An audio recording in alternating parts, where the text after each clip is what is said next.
নমস্কার, আপনারা শুনছেন মিস্ট্রি হাউস। আজ শুনবেন এডিথ নেসবিটের লেখা কাহিনী মার্বেল মূর্তি। মূল গল্পের নাম ম্যান সাইজ ইন মার্বেল। গল্পটি প্রথম প্রকাশিত হয় 1893 সালে। ছোটবেলায় এডিথ নেসবিট ছিলেন দারুণ ডানপিটে আর দুষ্টু প্রকৃতির। তার জন্ম 1858 সালের আগস্ট মাসে। বড় হয়েও তিনি কোনো ধরাবাঁধা নিয়মের তোয়াক্কাই করতেন না। নিজের খেয়াল খুশি মতো চলতেই বেশি ভালোবাসতেন।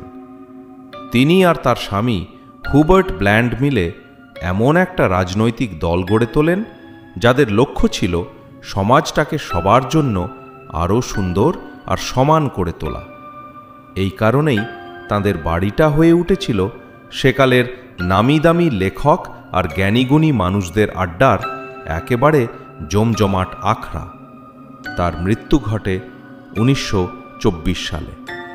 শুনতে থাকুন এডিথ নেসবিটের লেখা একটি ভৌতিক কাহিনী, মার্বেল মূর্তি।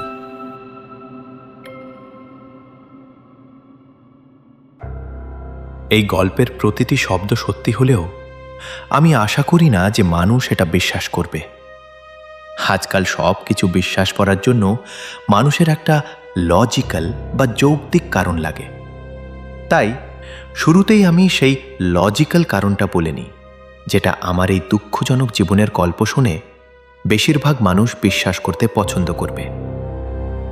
তারা মনে করে 31শে অক্টোবরের সেই দিনটাতে লরা আর আমি যা দেখেছিলাম সেটা পুরোটাই আমাদের মনের ভুল বা কল্পনা ছিল। তারা ভাবে এই ব্যাখ্যাটা দিলেই পুরো ঘটনাটা বোঝা সহজ হয়ে যায়। আমার গল্পটা শোনার পর আপনি নিজেই ঠিক করবেন যে এটার আসলেই কোনো ব্যাখ্যা বা আদৌ এর কোনো যুক্তি আছে কিনা। এই ঘটনায় আমরা তিনজন ছিলাম, লরা, আমি আর আরেকজন লোক। ওই লোকটা এখনো বেঁচে আছে এবং সে নিশ্চিত করতে পারবে যে আমার গল্পের সবচেয়ে অবিশ্বাস্য অংশটাও সত্যি। আমার জীবনে কখনোই খুব বেশি টাকা পয়সা ছিল না। ভালো রং, বই বা ট্যাক্সি ভাড়ার মতো সাধারণ জিনিসের অভাবও আমার লেগে থাকত। যখন আমাদের বিয়ে হলো, আমরা জানতাম যে পরিশ্রম আর দায়িত্বশীল হওয়া ছাড়া আমাদের বেঁচে থাকার আর কোনো উপায় নেই। সেই দিনগুলোতে আমি ছবি আঁকতাম আর লরা লেখালেখি করত। আমাদের বিশ্বাস ছিল যে অন্তত খেয়ে পড়ে বেঁচে থাকার মতো টাকা আমরা আয় করতে পারব। শহরে থাকা আমাদের জন্য খুব খরচের ব্যাপার ছিল, তাই আমরা গ্রামের দিকে এমন একটা কটেজ বা ছোট বাড়ি খুঁজছিলাম যেটা একই সাথে পরিষ্কার এবং সুন্দর হবে। কিন্তু এমন একটা বাড়ি খুঁজে পাওয়া যে কি কঠিন সেটা আমরা হাড়ে হাড়ে টের পাচ্ছিলাম। আমরা অনেক বিজ্ঞাপন দেখেছিলাম, কিন্তু সুন্দর কোনো বাড়ি দেখতে গেলে দেখতাম আমাদের দরকারি জিনিসের অভাব। যে বাড়িগুলোর প্লাম্বিং বা কলের ব্যবস্থা ভালো, সেগুলো দেখতে চায়ের বাক্সের মতো বিশ্রী আর প্লাস্টার করা। আবার যদি কোনো বাড়ির বারান্দায় সুন্দর লতা পাতা বা গোলাপ গাছ থাকত, তো দেখতাম বাড়ির ভেতরটা নোংরা আর ভেঙে পড়ছে। রিয়েল এস্টেট এজেন্টদের চটকদার কথা আর ওইসব কুৎসিত বাড়ি দেখতে দেখতে আমাদের মাথা এমন খারাপ হয়ে গিয়েছিল যে বিয়ের দিন আমাদের বাড়ি আর খড়ের গাদার পার্থক্য বোঝার ক্ষমতা ছিল কিনা সন্দেহ। তবে হানিমুনে গিয়ে বন্ধুবান্ধব আর এজেন্টদের থেকে দূরে থাকার পর আমাদের মাথাটা পরিষ্কার হলো। তখন আমরা একটা সত্যিকারের সুন্দর কটেজ খুঁজে পেলাম। এটা ছিল ব্রেনজেট নামে একটা জায়গায়, দক্ষিণের জলাভূমির দিকে মুখ করা পাহাড়ের ওপর ছোট্ট একটা গ্রাম। আমরা সাগরের ধারের যে গ্রামে ছিলাম সেখান থেকে চার্চ দেখতে যাই, আর চার্চ থেকে মাত্র 2টো মাঠ পার হয়েই পেয়ে গেলাম কটেজটা। গ্রাম থেকে প্রায় 2 মাইল দূরে একেবারে নির্জনে বাড়িটা দাঁড়িয়েছিল। লম্বা নিচু একটা বাড়ি, যার ঘরগুলো অদ্ভুতভাবে এদিক সেদিক বেরিয়ে আছে। বাড়িটার কিছু অংশ ছিল পুরনো পাথরের তৈরি, যা আইভিলতা আর শ্যাওলায় ঢাকা। আগে এখানে বড় একটা বাড়ি ছিল, এই 2টো পুরনো ঘর তারই অংশ।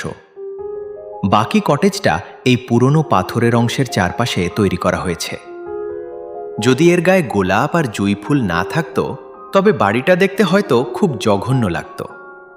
কিন্তু ফুল লতাপাতায় ঘেরা বাড়িটা দেখতে চমৎকার লাগছিল, আর কিছুক্ষণ দেখার পরেই আমরা ঠিক করলাম এটাই ভাড়া নেব। ভাড়াও ছিল অবিশ্বাস্য রকমের কম। হানিমুনের বাকি সময়টা আমরা স্থানীয় পুরনো জিনিসের দোকান ঘুরে কাটালাম। বাড়ির জন্য ওক কাঠের পুরনো ফার্নিচার আর সুন্দর চেয়ার কিনলাম। শেষে লিবার্টিস নামের একটা দোকানে যাওয়ার জন্য একবার শহরেও গেলাম। কাঠের নিচু সিলিং আর আড়াআড়ি জানলার কাঁচওয়ালা ঘরগুলো খুব তাড়াতাড়ি আমাদের আপন মনে হতে লাগলো। সেখানে একটা চমৎকার পুরনো ধাঁচের বাগান ছিল, যেখানে ঘাসের রাস্তা আর প্রচুর ফুল। জানলা দিয়ে তাকালে ঘাস ভরা জলাভূমি, আর তার ওপারে সমুদ্রের নীল রেখা দেখা যেত। গ্রীষ্মটা যেমন সুন্দর ছিল, আমরাও তেমনই সুখী ছিলাম। আমরা যতটা ভেবেছিলাম তার চেয়ে আগেই আবার কাজ শুরু করে দিই। জানলা দিয়ে মেঘ আর বাইরের দৃশ্য আঁকতে আমার কখনোই ক্লান্তি আসত না। লরা টেবিলে বসে সেই দৃশ্য নিয়ে কবিতা লিখত, আর প্রায় সে কবিতার মধ্যে আমাকেও জুড়ে দিত, যেন আমিও সেই দৃশ্যেরই একটা অংশ। আমাদের সাহায্য করার জন্য আমরা গ্রাম থেকে লম্বা আর বয়স্ক একজন মহিলাকে কাজে রাখলাম। ওনার চেহারাটা বেশ মায়াবী আর শরীরটা বেশ শক্তপোক্ত, যদিও ওনার রান্নাবান্না ছিল একদম সাদাসিধে, কিন্তু বাগান করার ব্যাপারে উনি ছিলেন ওস্তাদ। আশেপাশের ছোট জঙ্গল আর ভুট্টার ক্ষেতগুলো সব পুরনো নাম উনি আমাদের বলতেন। উনি আমাদের চোরা কারবারি আর ডাকাতদের গল্প শোনাতেন। আর সবচেয়ে মজার ব্যাপার হলো উনি ভূত প্রেতের গল্পও বলতেন। আর তারার আলোয় ভরা রাতে নির্জন উপত্যকায় কী সব অদ্ভুত জিনিস দেখা যায় সেসবও শোনাতেন। উনি আমাদের জন্য আশীর্বাদ হয়ে এসেছিলেন, কারণ আমি যেমন এইসব লোককথা শুনতে ভালোবাসতাম, লরা আবার ঘরের কাজ করতে ঠিক ততটাই অপছন্দ করত। তাই কিছুদিনের মধ্যেই আমরা ঘরের সব কাজকর্মের দায়িত্ব মিসেস ডরম্যানকে দিয়ে দিলাম। আর ওনার বলা ওইসব লোককথা বা লেজেন্ডগুলো দিয়ে আমরা ম্যাগাজিনের জন্য ছোট গল্প লিখতাম, যা থেকে আমাদের 2 পয়সা ইনকামও হতো। আমাদের বিবাহিত জীবনের 3টে মাস খুব সুখে কেটেছিল। এই সময়ের মধ্যে আমাদের মধ্যে কোনো দিন একটাও ঝগড়া হয়নি। অক্টোবরের এক সন্ধ্যায় আমি রাস্তা ধরে একটু নিচে গিয়েছিলাম ডাক্তারের সাথে পাইপ টানতে। উনিই ছিলেন আমাদের একমাত্র প্রতিবেশী, আয়ারল্যান্ডের এক কম বয়সী আর খুব মিশুকে ভদ্রলোক। লরা বাড়িতেই ছিল। গ্রামে ঘটে যাওয়া কোনো একটা ঘটনা নিয়ে ম্যাগাজিনের জন্য একটা মজার ছবি আঁকছিল সে। আমি যখন বের হই, ও নিজের জোকস শুনে নিজেই হাসে, কিন্তু ফিরে এসে দেখি জানলার ধারের সিটে সে ফ্যাকাশে কাপড়ের স্তূপের মতো হয়ে পড়ে আছে আর কাঁদছে। আমি দৌড়ে গিয়ে ওকে জড়িয়ে ধরে বললাম, এ কি হলো, কাঁদছো কেন? ও আমার কাঁধে ওর ছোট কালো মাথাটা রেখে কেঁদেই চলল। আমি এর আগে ওকে কখনো কাঁদতে দেখিনি।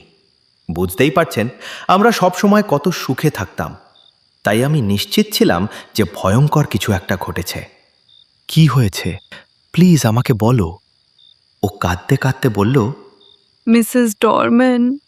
আমি কিছুটা স্বস্তি পেয়ে জিজ্ঞেস করলাম, উনি কি করেছেন? উনি বলছেন মাস শেষ হওয়ার আগেই নাকি ওনাকে কাজ ছেড়ে চলে যেতে হবে। উনি বলছেন ওনার ভাইজি অসুস্থ, উনি এখন তাকেই দেখতে গেছেন, কিন্তু আমার মনে হয় না ওটা আসল কারণ ওনার ভাইজি তো সব সময়ই অসুস্থ থাকে। আমার মনে হচ্ছে কেউ হয়তো আমাদের নামে ওনাকে উল্টোপাল্টা কিছু বুঝিয়েছে। উনি খুব অদ্ভুত আচরণ করছিলেন। এসব নিয়ে আবার এত কেউ চিন্তা করে? আমি বললাম, কিন্তু যাই করো, কান্নাকাটি করো না।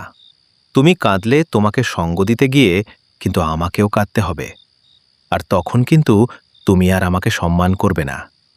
ও লক্ষ্মীর মতো আমার রুমাল দিয়ে চোখ মুছল আর ঠোঁটের কোণায় একটু ম্লান হাসি ফোটালো।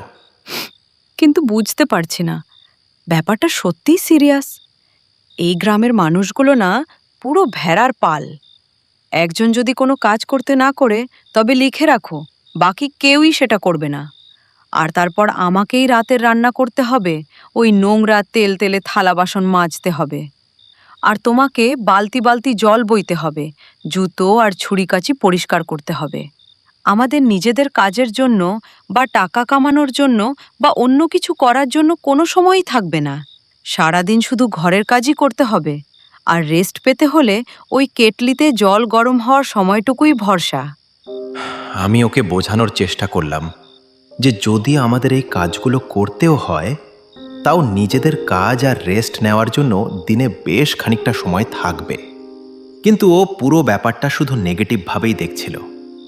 আমার লরা খুব একটা যুক্তি দিয়ে ভাবছিল না ঠিকই, কিন্তু ও যদি কোনো বিখ্যাত দার্শনিকের মতো যুক্তিবাদী হতো, তাও আমি ওকে এর চেয়ে বেশি ভালোবাসতে পারতাম না। মিসেস ডরম্যান ফিরলে আমি ওর সাথে কথা বলে দেখব কোনো ব্যবস্থা করা যায় কিনা। আমি বললাম, হয়তো উনি একটু বেশি টাকা পয়সা চান, সব ঠিক হয়ে যাবে। চলো এখন চার্চের দিকে হেঁটে আসি। চার্চটা বেশ বড় আর একদম নির্জন জায়গায় দাঁড়িয়ে। আমরা ওখানে যেতে খুব ভালোবাসতাম, বিশেষ করে আকাশ পরিষ্কার থাকলে রাতের বেলা। পথটা প্রথমে একটা বনের ধারে ধারে, তারপর বনের ভেতর দিয়ে, আর তারপর দুটো মাঠ পেরিয়ে পাহাড়ের চূড়া দিয়ে এগিয়ে গিয়েছে। পথটা গিয়েছিল চার্চের প্রাচীরের পাশ ঘেঁষে, যেখানে পুরনো ইউ গাছগুলো বিরাট কালো ছায়া ফেলত। এই পথটার কিছু কিছু জায়গা বাঁধানো ছিল, আর এটাকে বলা হতো বিয়ার বক, কারণ বহু যুগ ধরে মানুষ মারা গেলে কবর দেওয়ার জন্য এই পথ দিয়েই নিয়ে যাওয়া হতো। চার্চের ভেতরে অনেক গাছপালা ছিল, আর প্রাচীরের ঠিক বাইরেই দাঁড়িয়ে থাকা বড় বড় অ্যালম গাছগুলোর ছায়া পড়েছিল পুরো জায়গাটার উপর। গাছগুলো তাদের বিরাট ডালপালা শান্ত কবরগুলোর উপর এলিয়ে দিয়েছিল, যেন তাদের আশীর্বাদ করছে। চার্চে ঢোকার মুখে একটা বড় নিচু বারান্দা, তারপর একটা পুরনো নরমান স্টাইলের দরজা, আর সেখানে ছিল লোহার কাঁটাওয়ালা একটা ভারী ওক কাঠের কপাট।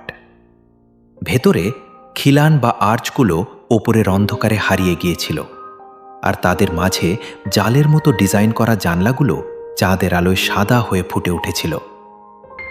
চ্যান্সেলে মানে বেদির আশেপাশের জানলাগুলো ছিল রঙিন কাচ দিয়ে তৈরি।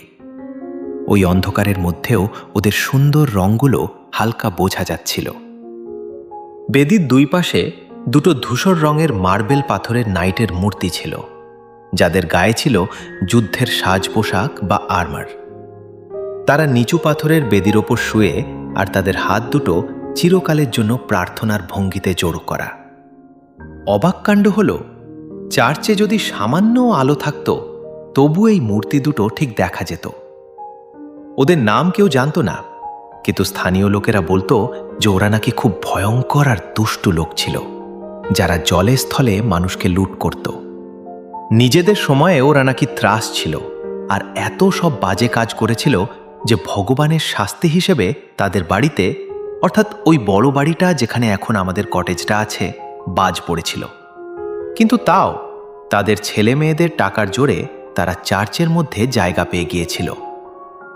মার্বেল পাথরে খোদাই করা তাদের ওই কঠিন নিষ্ঠুর মুখগুলোর দিকে তাকালে এই গল্পটা বিশ্বাস করা খুব একটা কঠিন ছিল না। সেই রাতে চার্চটাকে সবচেয়ে সুন্দর আর রহস্যময় লাগছিল। ইউ গাছের ছায়াগুলো জানালা দিয়ে এসে মেইন হলের মেঝের ওপর পড়েছিল, আর থামগুলোর গায়ে আঁকা বাঁকা কালো দাগের মতো লাগছিল। আমরা কোনো কথা না বলে চুপচাপ পাশাপাশি বসলাম, আর পুরনো চার্চটার সেই গম্ভীর সৌন্দর্য দেখতে লাগলাম। যারা এটা প্রথম বানিয়েছিল তাদের মনে যে ভক্তি বা বিস্ময় ছিল, আমরাও যেন কিছুটা তেমনই অনুভব করছিলাম। আমরা হেঁটে চ্যান্সেলের দিকে গেলাম, আর সেই ঘুমন্ত নাইটদের মূর্তির দিকে তাকালাম। তারপর বারান্দার পাথরের বেঞ্চে কিছুক্ষণ বসে বাইরের শান্ত জ্যোৎস্না মাখানো মাঠগুলোর দিকে তাকিয়ে রইলাম।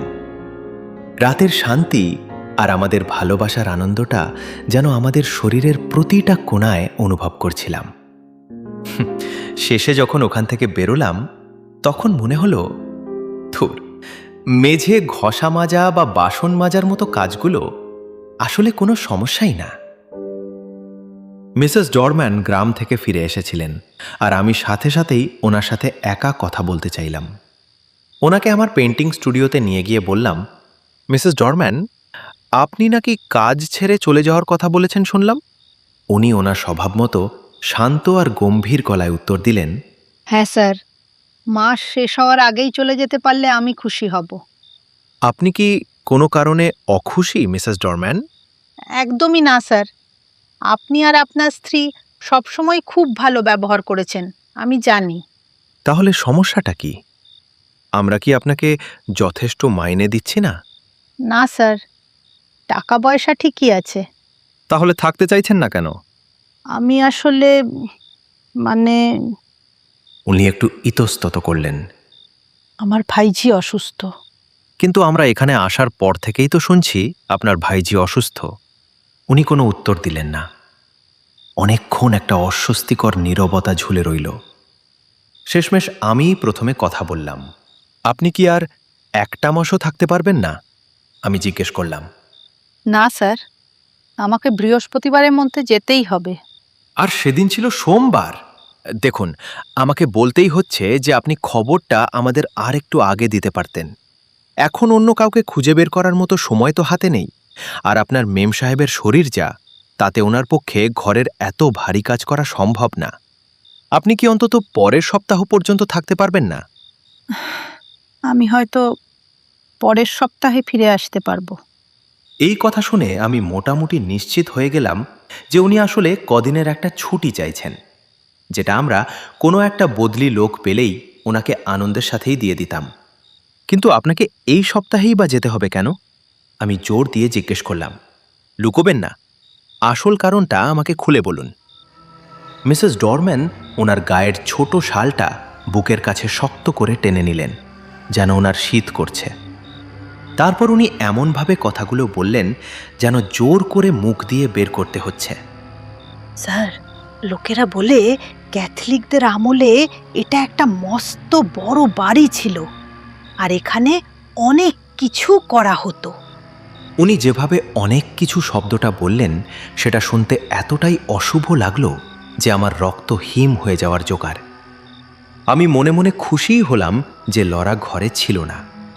ও সবসময় একটু নার্ভাস থাকে, যেমনটা সেন্সিটিভ মানুষেরা হয়ে থাকে আর কি। গ্রামের এই বয়স্ক মহিলার মুখে গম্ভীরভাবে বলা আমাদের বাড়ি নিয়ে এই সব গল্প আর ওনার অন্ধবিশ্বাস, এসব শুনলে আমার স্ত্রী হয়তো আমাদের এই বাড়িতে আর শান্তিতে থাকতে পারবে না। আমাকে সব খুলে বলুন মিসেস ড্রম্যান, আমি বললাম। আমাকে বলতে কোনো সংকোচ করবেন না। আমি আজকালকার ইঁচড়ে পাকা ছোকরাদের মতো নই যারা এসব নিয়ে হাসাহাসি করে। কথাটা অবশ্য খানিকটা সত্যি ছিল।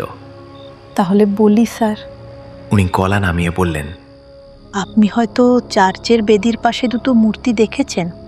ও, আপনি ওই বর্ম পরা নাইটের মূর্তিগুলোর কথা বলছেন?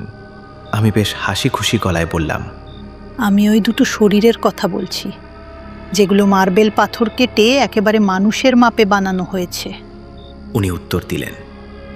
আমাকে মানতেই হলো যে আমার বর্ণনার চেয়ে ওনার বর্ণনাটা অনেক বেশি জীবন্ত। আর মার্বেল পাথর কেটে মানুষের মাপে বানানো শরীর, এই কথাটার মধ্যে বেশ একটা গা ছমছমে আর জোরালো ব্যাপার ছিল। লোকে বলে অল সেন্সিভের রাতে ওই দুটো শরীর পাথরের বেদি থেকে উঠে বসে নিচে নামে, আর তারপর চার্চের গলি দিয়ে হেঁটে যায়।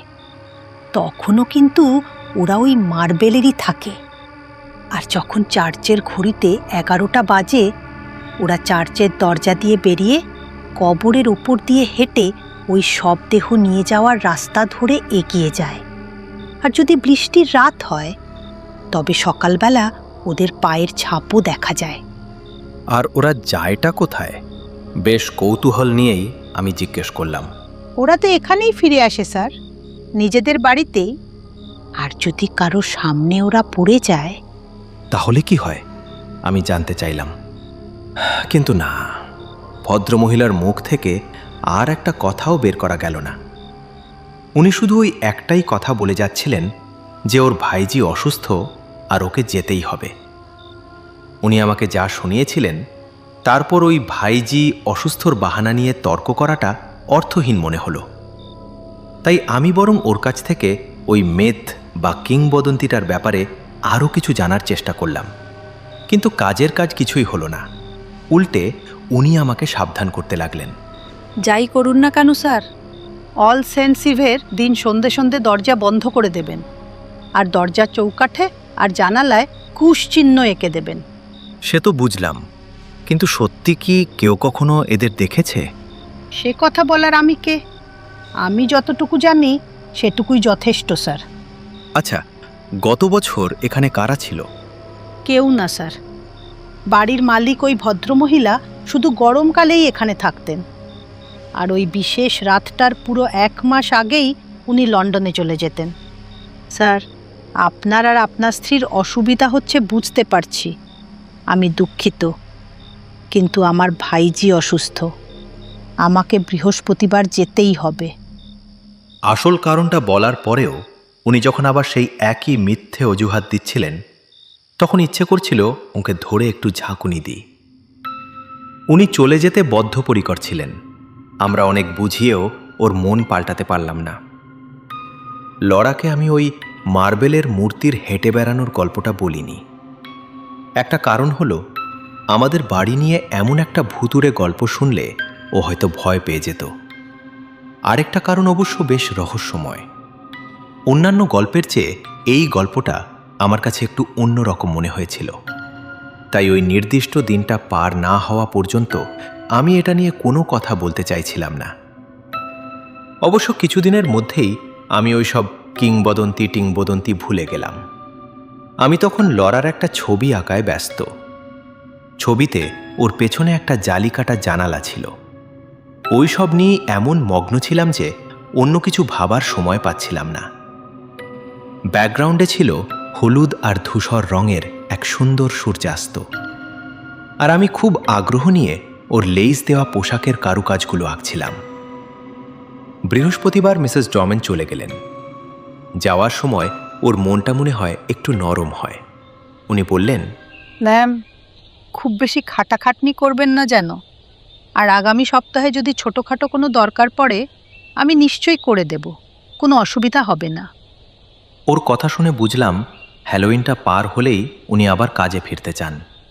একদম শেষ মুহূর্ত পর্যন্ত উনি ওই ভাইজির গল্পটাকে সাংঘাতিক নিষ্ঠার সাথেই না চালিয়ে গেলেন। বৃহস্পতিবার দিনটা বেশ ভালোই কাটল। লরা তো দেখছি স্টেক আর আলুটা বেশ ভালোই রাঁধে, আর আমি জোর করে বাসনকোসন ধোয়ার দায়িত্ব নিয়েছিলাম। স্বীকার করতেই হবে, আমার ধারণার চেয়েও ভালোই পরিষ্কার করেছিলাম সেগুলো। তারপর এলো শুক্রবার। এই গল্পটা আসলে ওই শুক্রবারের ঘটনা নিয়েই। অন্য কেউ যদি আমাকে এই গল্পটা শোনাতো, আমি বিশ্বাস করতাম কিনা সন্দেহ। সেদিন ঠিক কী ঘটেছিল সেটা আমি যত দ্রুত আর স্পষ্টভাবে সম্ভব লিখে রাখছি। ওই দিনের প্রতিটি ঘটনা আমার স্মৃতিতে একেবারে গেঁথে আছে। আমি কিছুই ভুলব না, আর কোনো কিছুই বাদ দেব না। মনে আছে, বেশ ভোরেই উঠে পড়েছিলাম রান্নাঘরে উনুনটা ধরাবো বলে। সবেমাত্র ধোঁয়ায় ভরা একটা আগুনের শিখা জ্বালাতে পেরেছি, এমন সময় আমার গিন্নি দৌড়ে নিচে নেমে এলো। অক্টোবরের ঝকঝকে সকালের মতোই ওকে উজ্জ্বল আর মিষ্টি লাগছিল। দুজন মিলে নাশতা বানালাম। বেশ মজাই লাগলো কাজটা করতে। ঘরের কাজটা যে চটপট সারা হয়ে গেল। এরপর যখন ঝাঁটপাট দেওয়ার ব্রাশ, ঝাড়ু আর বালতিগুলো গুছিয়ে রাখলাম, তখন সারা বাড়ি একদম নিঝুম হয়ে যায়।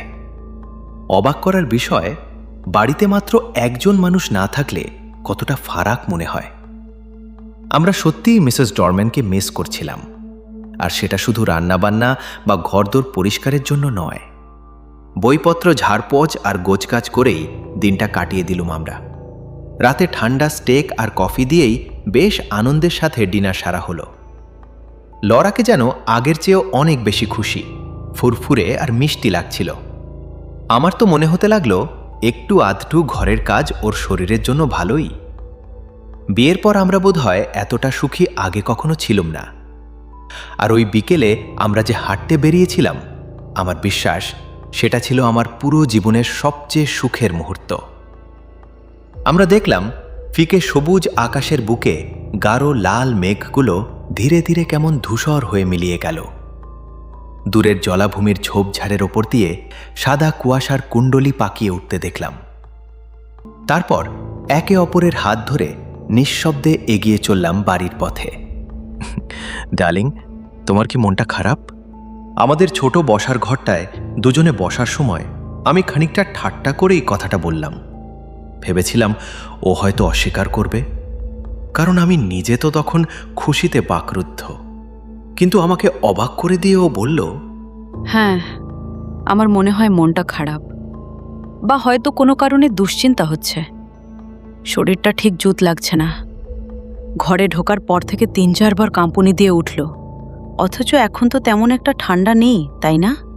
না, ঠান্ডা তো নেই, আমি বললাম। মনে মনে ভাবলাম, আলো কমে আসার সময় জলাভূমি থেকে যে চোর কুয়াশা উঠে আসে, তাতে আবার ওর ঠান্ডা লেগে গেল না তো? তারপর কিছুক্ষণ চুপ করে থাকার পর ও হঠাৎই জিজ্ঞেস করল, তোমার কি কখনো এমন মনে হয় যে খারাপ কিছু একটা ঘটতে চলেছে? না, আমি হেসে বললাম। আর যদি মনে হতো, আমি ওসব কুসংস্কারে বিশ্বাস করতাম না। আমার কিন্তু হয়। যে রাতে বাবা মারা যান, আমি আগেই টের পেয়েছিলাম, অথচ উনি তখন বহু দূরে উত্তর স্কটল্যান্ডে ছিলেন। আমি এর উত্তরে আর কিছু বললাম না। ও বেশ কিছুক্ষণ আগুনের দিকে তাকিয়ে চুপচাপ বসে আমার হাতে হাত বুলিয়ে দিতে লাগলো। অবশেষে ও ধড়মড় করে উঠে আমার পেছনে এসে দাঁড়ায়। তারপর আমার মাথাটা একটু পেছন দিকে টেনে একটা চুমু খেলো। যাক বাবা, ওসব ভাবনা দূর হয়েছে। আমিও না একদম ছোট বাচ্চার মতো করছি। চলো তো, মোমবাতিগুলো জ্বালাও, তারপর রবিনস্টাইনের নতুন পিয়ানো ডুয়েটগুলো বাজানো যাক। এইভাবে পিয়ানো বাজিয়ে বেশ আনন্দে ঘণ্টা দুয়েক কেটে গেল। 10:30 নাগাদ আমার স্বভাবমাফিক রাতের পাইপটা টানার ইচ্ছে করে, কিন্তু লরাকে এত ফ্যাকাশে দেখাচ্ছিল যে আমার কড়া তামাকের ধোঁয়ায় ঘরটা ভরিয়ে তোলা নিষ্ঠুরতা মনে হলো। তাই বললাম, আমি বরং বাইরে গিয়েই পাইপটা খেয়ে আসি। চলো, আমিও তোমার সঙ্গে যাই। না শোনা, আজ রাতে আর না। তুমি বড্ড ক্লান্ত, আমার একদম দেরি হবে না। তুমি বরং শুয়ে পড়োগে, নইলে কাল আমাকে জুতো পরিষ্কার করার পাশাপাশি আবার এক অসুস্থ বউয়েরও সেবা করতে হবে। আমি ওকে চুমু খেয়ে যেই বেরোতে যাব, ও হঠাৎ দুহাতে আমার গলা জড়িয়ে ধরল। আমাকে এমন শক্ত করে ধরে রাখল যেন ও আমাকে কখনোই যেতে দেবে না। আমি ওর চুলে হাত বুলিয়ে দিই। আরে পাগলি মেয়ে, তুমি আসলে খুব ক্লান্ত হয়ে পড়েছ। আজ ঘরের কাজটা একটু বেশিই করা হয়ে গেছে তোমার। ও বাঁধনটা একটু আলগা করে একটা দীর্ঘশ্বাস ফেলল। না গো, আজ আমরা খুব আনন্দে ছিলাম, তাই না জ্যাক? বাইরে কিন্তু বেশিক্ষণ থেকো না। এই তো যাব আর আসব। সামনের দরজাটা খোলাই রাখলাম, তারপর বেরিয়ে এলাম বাইরে। কি চমৎকার একটা রাত ছিল তখন। আকাশের এক প্রান্ত থেকে অন্য প্রান্তে ভারী কালো মেঘ ভেসে বেড়াচ্ছিল, আর পাতলা সাদা মেঘের আস্তরণ ঢেকে রেখেছিল তারাদের। মেঘের নদীর ভেতর দিয়ে চাঁদটা যেন সাঁতার কাটছিল, কখনো অন্ধকারে ঢেউ ঠেলে বেরিয়ে আসছিল, আবার কখনো হারিয়ে যাচ্ছিল। মাঝে মাঝে জ্যোৎস্নার আলো যখন বনের ওপর পড়ছিল, মনে হচ্ছিল গাছগুলো ওপরের চলন্ত মেঘের তালে তালে নিঃশব্দে দুলছে। একটা অদ্ভুত ধূসর আলোয় যেন পুরো দুনিয়াটা ঢেকে গিয়েছিল। মাঠের ওপর এমন একটা আবছা আভা, যা কেবল শিশির আর জ্যোৎস্না কিংবা তুষার আর তারার আলো মিশলেই দেখা যায়। আমি পায়চারি করতে করতে শান্ত পৃথিবী আর ওই রূপ বদলানো আকাশের সৌন্দর্য উপভোগ করছিলাম। রাতটা ছিল একদম নিঝুম। মনে হচ্ছিল কোথাও কিচ্ছু নড়ছে না। খরগোশগুলো দৌড়াদৌড়ি নেই, আধ ঘুমন্ত পাখিদের কোনো শব্দ নেই।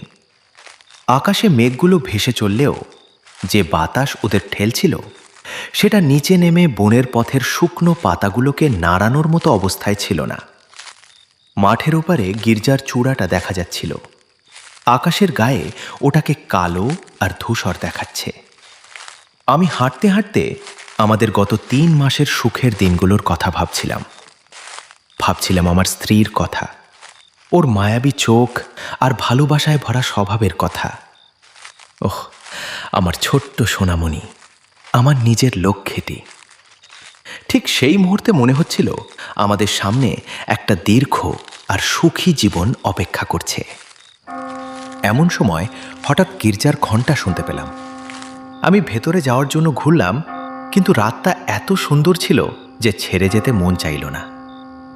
এখনই ওই ছোট গরম ঘরটায় ঢুকে পড়তে ইচ্ছে করছিল না আমার। ঠিক করলাম হেঁটেই গির্জা পর্যন্ত যাব। মনের মধ্যে একটা অস্পষ্ট অনুভূতি হলো, আমার এই ভালোবাসা আর কৃতজ্ঞতা ওই পবিত্র জায়গায় নিয়ে যাওয়াটাই ভালো হবে, যেখানে গত কত বছর ধরে অসংখ্য মানুষ তাদের সুখ দুঃখের ডালি নিয়ে গেছে। বাড়ির পাশ দিয়ে যাওয়ার সময় নিচু জানলা দিয়ে ভেতরে তাকালাম। আগুনের সামনে চেয়ারে লরা আধ শোয়া হয়ে বসে। ওর মুখটা দেখতে পাচ্ছিলাম না। হালকা নীল দেওয়ালের পটভূমিতে শুধু ওর ছোট মাথাটার একটা কালো আদল দেখা যাচ্ছিল। ও একদম স্থির হয়েছিল। ভাবলাম নিশ্চয়ই ঘুমিয়ে পড়েছে। হাঁটতে হাঁটতে ওর জন্য আমার বুকটা ভালোবাসায় ভরে ওঠে। মনে হলো ঈশ্বর নিশ্চয়ই আছেন, আর তিনি ভীষণ দয়ালু। তা না হলে ওর মতো এত মিষ্টি আর প্রিয় কাউকে কি সৃষ্টি করা সম্ভব হতো? বনের ধার ঘেঁষে আমি আস্তে আস্তে হাঁটছিলাম। হঠাৎ একটা শব্দে রাতের নিস্তব্ধতা ভেঙে যায়। বনের ভেতর থেকে খস খস করে আওয়াজ আসছিল। আমি থমকে দাঁড়িয়ে কান পাতলাম। শব্দটাও সঙ্গে সঙ্গে থেমে গেল। আবার হাঁটতে শুরু করলাম, আর এবার পরিষ্কার শুনতে পেলাম আমার সাথে তাল মিলিয়ে অন্য কারো পায়ের আওয়াজ, ঠিক যেন প্রতিধ্বনির মতো। ভাবলাম নিশ্চয়ই কোনো কাঠচোট্টর হবে। আমাদের এই শান্ত এলাকায় এসব তো আর নতুন কিছু নয়। কিন্তু যেই হোক, ব্যাটা আস্ত বোকা, নইলে এত জোরে কেউ হাঁটে? আমি ঘুরে বনের ভেতর ঢুকি, আর এখন মনে হলো পায়ের শব্দটা ওই রাস্তা থেকে আসছে যেটা আমি এইমাত্র ছেড়ে এসেছি। ভাবলাম, ধুর, এটা নিশ্চয়ই প্রতিধ্বনি। চাঁদের আলোয় বনটা দারুণ দেখাচ্ছিল। বড় বড় শুকিয়ে যাওয়া ফার্ন আর ঝোপঝাড়গুলোর ওপর গাছের ফাঁক দিয়ে ম্লান আলো এসে পড়ছিল। গাছের গুঁড়িগুলো আমার চারপাশে এমনভাবে দাঁড়িয়েছিল যেন কোনো গথিক গির্জার স্তম্ভ। ওগুলো দেখে গির্জার কথা মনে পড়ে যায়। তাই আমি ওই গোরস্থানের রাস্তাটা ধরি। গেট পেরিয়ে কবরগুলোর মাঝ দিয়ে হেঁটে নিচু বারান্দাটাতে পৌঁছে যাই। পাথরের বেঞ্চটাতে এক মুহূর্ত দাঁড়ালাম, যেখানে বসে একদিন আমি আর লরা চারপাশটা অন্ধকার হতে দেখেছিলাম। তখন খেয়াল করলাম গির্জার দরজাটা খোলা। নিজের ওপরই রাগ হলো। আগের রাতে হয়তো আমি ওটা খোলা ফেলে গিয়েছি। রবিবার ছাড়া আমরা দুজন ছাড়া তো আর কেউ এই গির্জায় আসে না। ভেবে বিরক্ত লাগছিল যে আমাদের অসাবধানতার জন্য শরতের এই ভ্যাপসা বাতাস ভেতরে ঢুকে পুরনো দালানটার ক্ষতি করবে। আমি ভেতরে ঢুকলাম। অদ্ভুত লাগলেও সত্যি, মাঝখানের পথ দিয়ে অর্ধেকটা যাওয়ার পরই আমার মনে হলো হঠাৎ শির দ্বারা দিয়ে একটা ভয়ের স্রোত বয়ে গেল। পরক্ষণেই লজ্জা পেয়ে যাই। আজই তো সেই দিন আর সেই সময় যখন ওই কিংবদন্তি অনুযায়ী মানুষের সমান মাপের মার্বেল মূর্তিগুলো হেঁটে বেড়ায়। মিথটার কথা মনে পড়ার পর আর ওই লজ্জাজনক ভয়টা পাওয়ার পর আমার কাছে আর কোনো উপায় ছিল না। ঠিক করলাম বেদির দিকে এগিয়ে গিয়ে মূর্তিগুলো দেখবই। নিজেকে এটাই বোঝালাম, কিন্তু আসলে আমি নিজেকেই প্রমাণ করতে চাইছিলাম যে প্রথমত আমি ওসব বিশ্বাস করি না, আর দ্বিতীয়ত ওসব সত্যি নয়। আমি বরং খুশিই হলাম যে এসেছি। ভাবলাম এবার মিসেস ডরম্যানকে জোর গলায় বলতে পারবো যে ওর ধারণাগুলো কতটা বোকা বোকা, আর মার্বেলের মূর্তিগুলো এই ভুতুরের সময়েও কেমন শান্তিতে ঘুমোচ্ছে। পকেটে হাত দিয়ে আমি করিডোর ধরে এগিয়ে যাই। ওই ধূসর আবছা আলোয় গির্জার পূর্ব দিকটা স্বাভাবিকের চেয়ে বড় দেখাচ্ছিল, আর সমাধি দুটোর ওপরের খিলানগুলো বিশাল লাগছিল। মেঘের আড়াল থেকে চাঁদটা বেরিয়ে আসতেই কারণটা বুঝতে পারলাম, আর সাথে সাথে থমকে যাই। হৃৎপিণ্ডটা এমন জোরে লাফিয়ে উঠল যে দম আটকে আসার জোগাড়। তারপরই ভয়ে ভেতরটা একদম হিম হয়ে গেল। সেই মানুষের সমান মাপের মূর্তিগুলো সেখানে নেই। পূবের জানালা দিয়ে আসা ম্লান চাঁদের আলোয় দেখলাম মার্বেলের বেদিগুলো একদম খালি পড়ে আছে। সত্যিই কি ওরা নেই? নাকি আমি পাগল হয়ে যাচ্ছি? জোর করে সাহস আনলাম মনে। তারপর নিচু হয়ে ওই মসৃণ পাথরের ওপর হাত বোলালাম। হাতের তালুতে পাথরটা সমান আর নিটোল পিঠটা টের পেলাম আমি। কেউ কি মূর্তিগুলো সরিয়ে ফেলেছে, নাকি এটা কোনো জঘন্য ঠাট্টা? আমাকে নিশ্চিত হতেই হবে। পকেটে একটা খবরের কাগজ ছিল। এক নিমিষে সেটা পাকিয়ে মশাল বানিয়ে ফেলি। আগুন ধরিয়ে মাথার ওপর তুলে ধরলাম সেটা। ওই হলুদ আলোয় অন্ধকার খিলান আর পাথরের বেদিগুলো দেখা গেল। মূর্তিগুলো নেই, আর আমি ওই গির্জায় একদম একা। নাকি একা নই? ঠিক তখনই একটা সাংঘাতিক ভয় আমাকে গ্রাস করল। এমন এক ভয় যা বোঝানো বা ব্যাখ্যা করা অসম্ভব। তীব্রভাবে মনে হতে লাগলো ভয়ঙ্কর এবং চূড়ান্ত খারাপ কিছু একটা ঘটে গেছে। হাতের মশালটা ছুঁড়ে ফেলে আমি উল্টো দিকে দৌড় লাগাই। বারান্দা পেরিয়ে বাইরে আসার সময় নিজের ঠোঁট কামড়ে ধরেছিলাম যাতে চিৎকার করে না ফেলি। উফ, আমি কি পাগল হয়ে গেলাম? দূরে আমাদের জানলার আলো লক্ষ্য করে গির্জার সীমানা দেওয়াল টপকে সোজা মাঠের ওপর দিয়ে দৌড় লাগালাম। যেই না প্রথম বেড়াটা টপকেছি, মাটি ফুঁড়ে যেন একটা কালো ছায়া আমার সামনে এসে দাঁড়ালো। তখনও মাথার মধ্যে সেই সর্বনাশের ভয় কাজ করছে। আমি সোজা ওই ছায়াটার দিকে তেড়ে গিয়ে চেঁচিয়ে বললাম, রাস্তা ছাড়ুন, সরুন সামনে থেকে। ওর সেই পরিচিত আইরিশ টানে উনি ধমকে উঠলেন। কি হচ্ছেটা কি? হ্যাঁ, বলি হচ্ছেটা কি? আমি হাঁপাতে হাঁপাতে বললাম, ছাড়ুন আমাকে। গির্জার ওই মার্বেলের মূর্তিগুলো নেই। আমি বলছি শুনুন, ওরা গায়েব হয়ে গেছে। উনি হো হো করে হেসে উঠলেন। বুঝলাম, কাল তোমাকে ওষুধের ব্যবস্থা করে দিতে হবে। বড্ড বেশি তামাক টানছ আর বুড়িদের গাঁজাখড়ি গপ্প শুনছ আজকাল।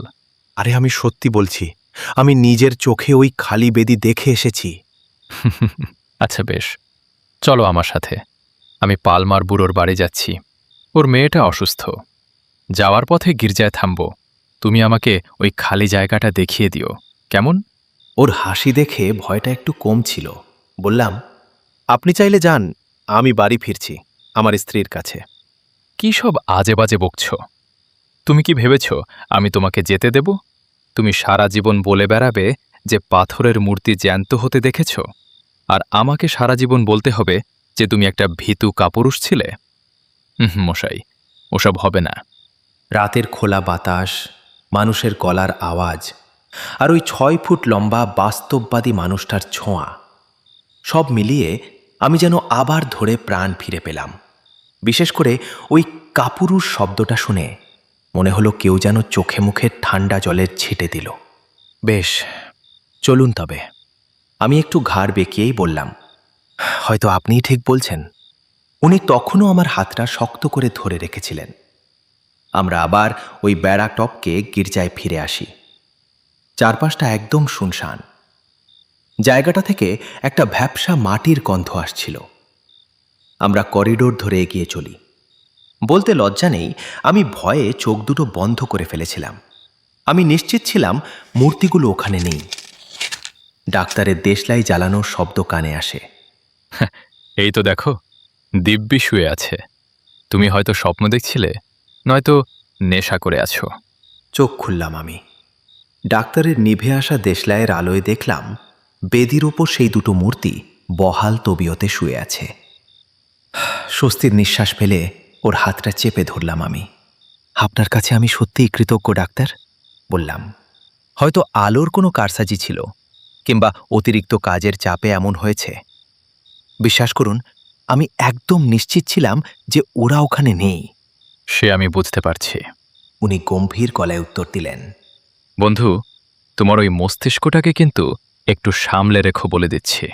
উনি ঝুঁকে ডান দিকের মূর্তিটাকে দেখছিলেন। ওটার পাথরের মুখে কেমন একটা শয়তানি আর ভয়ানক ভাব ফুটেছিল। এ কি?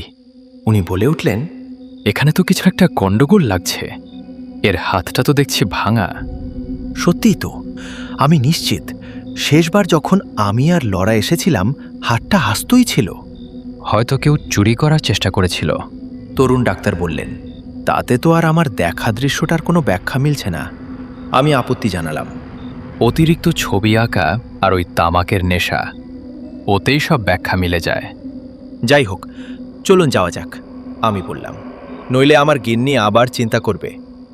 আপনি বরং আসুন, আমার সাথে এক পেগ হুইস্কি খাবেন। ভূতের ভয় তাড়ানো আর আমার সুবুদ্ধি হওয়ার খুশিতে চিয়ার্স করা যাবে।